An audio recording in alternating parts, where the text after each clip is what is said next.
I'm going to ask Mr. Sambar, do you have any comment on the testimony you've heard here today from your colleagues or the statements filed by others in this hearing?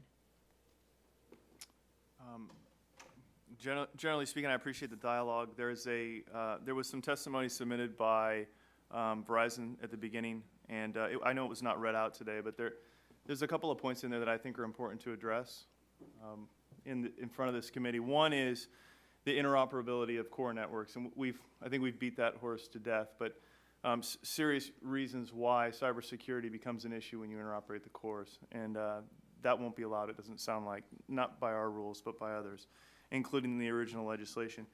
There's also a portion of this testimony where, I'll quote from it real briefly here, the FirstNet RFP was established as a spectrum deal.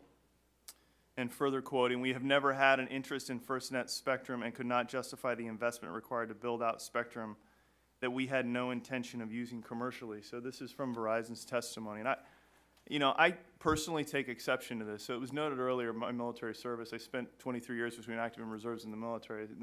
This job and this task is personal to me. This is not a spectrum deal.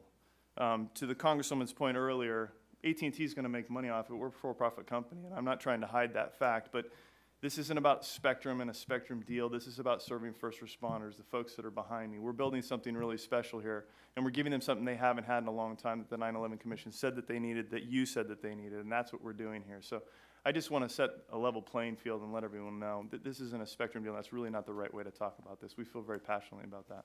Okay, thank you. Yes, Congress. Mr.